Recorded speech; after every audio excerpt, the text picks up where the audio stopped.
On the eve of President Obama's visit to Alaska, the name of Mount McKinley, North America's tallest peak, is being changed to Denali, the name used by Native Alaskans for centuries. Here with us to discuss is WSJ's Elizabeth Williamson. Elizabeth, thanks for joining us. My pleasure. So this is no coincidence that the official announcement of the name change came last night, is it? No, it's a debate that's been raging for about 4 decades, and for longer than that within the Alaskan Native peoples. But yeah, it's a funny kind of a situation in that it's yet another kind of affront to some members of the congressional delegation from Ohio, where President McKinley was from, that the name would be changed. They think that this assassinated president who is from Canton, Ohio, should have his own mountain and keep it. Well, explain why a man from Ohio has a mountain in Alaska named after him.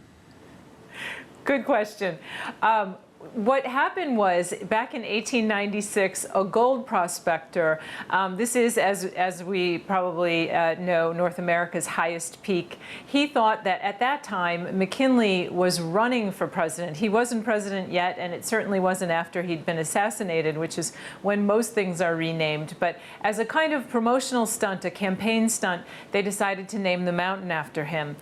He'd never stepped foot inside Alaska, and as I said, he was from Canton, Ohio, so it really was a kind of misnomer at the beginning, intended just to promote a candidacy. And as you mentioned at the beginning, the push to change the name back to Denali has been in the works since 1975? Yes, yeah. The Alaska congressional delegation has long been in favor of changing the name to Denali.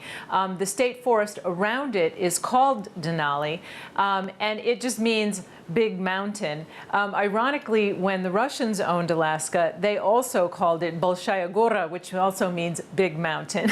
So this big mountain was named McKinley in 1896, and it's been a fight ever since. One thing everyone can agree on, that's right, I guess everyone can agree on the fact that it is a big mountain. Now, has there been... It's a big mountain, although they actually can't agree on how tall it is either. Oh, no. So some people say it's 20,300 feet, and others say it's 20,237 feet. So it's big, but let's just not say how big. So has there been any notable resistance other than this delegation from Ohio? Has there been any notable resistance within Alaska to this name change?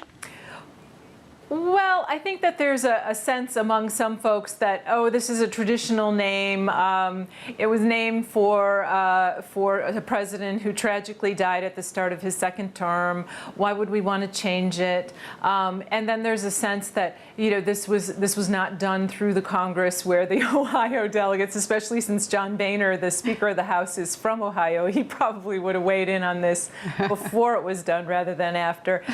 So they felt like matters had been taken out of their hands.